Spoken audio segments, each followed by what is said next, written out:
Then we'll discuss 5 strategies entrepreneurs can use to help with anxiety, because entrepreneurs are the most susceptible to anxiety just because of our makeup, just because of the very thing that makes you an entrepreneur is the very thing that can cause you anxiety. Actually, the very thing that makes you an artist, that makes you a musician. Reason why a lot of artists, celebrities do drugs, athletes, why they do drugs, the pressure and not having coping tools and coping mechanisms is what causes you to turn to something to calm me down. It's too much, you know. And when you're not giving tools to teach you how to do it on your own, yeah, you resort to bad habits. So I hope that our interaction, I hope that my sharing, I hope that you spending this time with me will encourage you and make you more mindful of what's going on in your subconscious.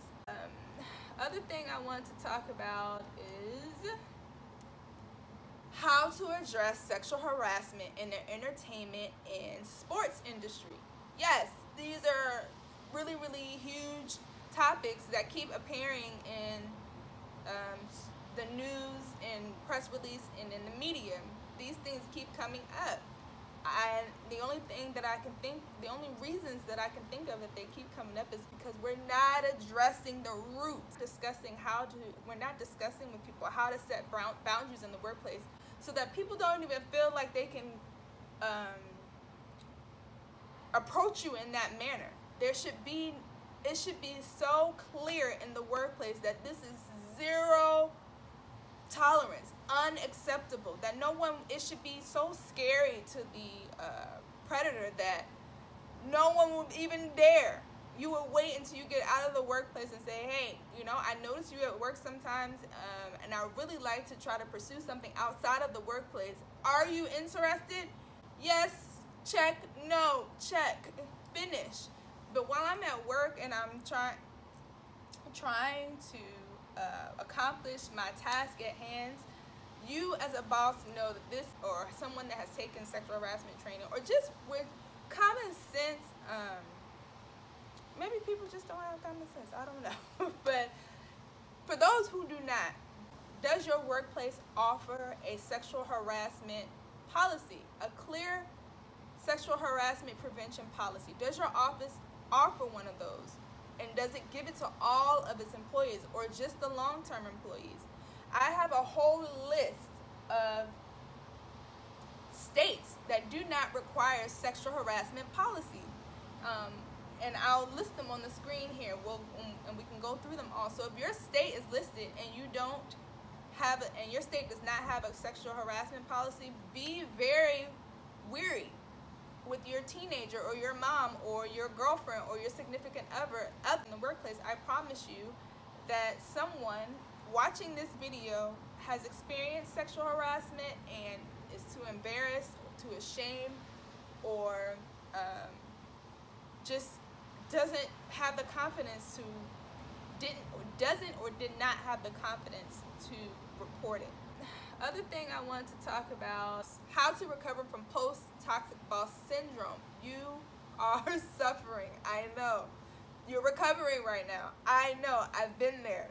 And I've worked with clients who think once they leave the job that it's over. And I don't want you to think that once you leave, it's like escaping slavery. Like, yes, you've gotten away from that hellhole. However, there's a process of rebuilding yourself now. Now you have to reestablish yourself. And you also have to get over the trauma of what you've been going through for the past however many weeks, years, months. There's a book called Post-Traumatic Slave Syndrome. You can go and read up on these type of things on post-traumatic slave syndrome. It's a really good book and it's thought-provoking. But when you think about your experience in the workplace and you've carried it on to another job without dealing with it, or when someone is raped or in a car accident and they have a fear of getting behind the wheel again, all those type of things, when you don't address the trauma and when you don't bring it to the forefront, it sits in your subconscious mind and eats away at you. I caution you that if you've ever experienced any type of sexual harassment trauma in the workplace, please seek help, seek advice, seek counseling, tell someone, get it out, write it down, journal it, don't hold that thing in, okay? So if you have made it out of that toxic workplace, you may still be in recovery. It's time for you to be your own creator or creatress. Whatever you were doing for that asshole boss, you now have the time to do it for yourself. If you haven't left that job, what are you waiting for? Jesus ain't gonna come save you from that job. Do the work. Use your breaks to start recreating yourself, whether it's going to school, applying for new jobs, or developing a business plan.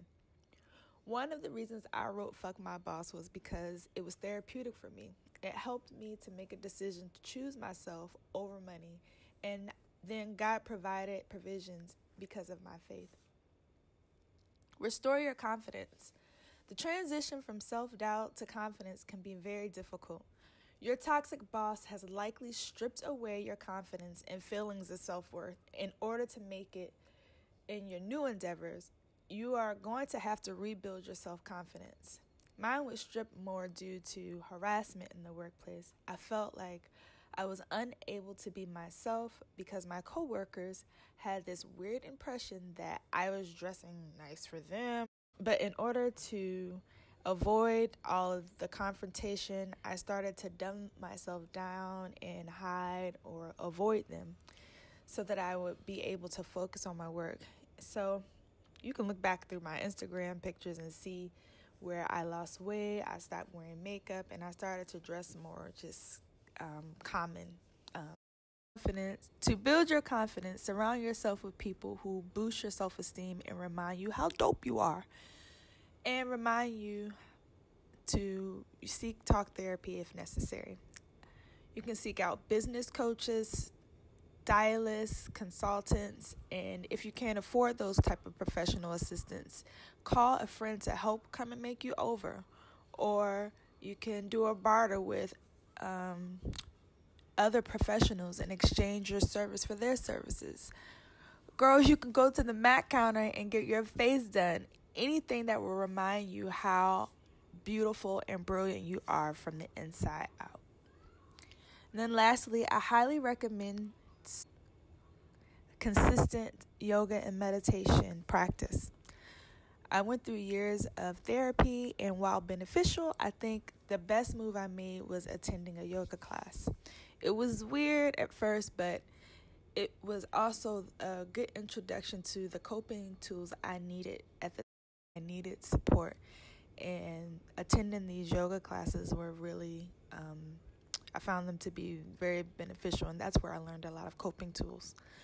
And, yoga cannot be explained. It's an experience. And if you are nervous about going to a public class, there are some amazing personal trainers online and in person. I also offer virtual classes and in-person sessions. So I leave you with this one breathing technique to help you on your journey. We'll inhale for 4 seconds. Hold it for 7 seconds. Good. We'll inhale for 4. Hold it for 7. Exhale for 8. You want to breathe too, so do it on your own.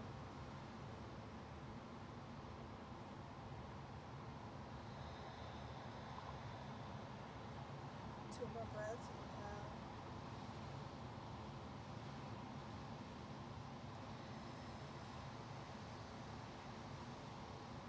One more. Inhale.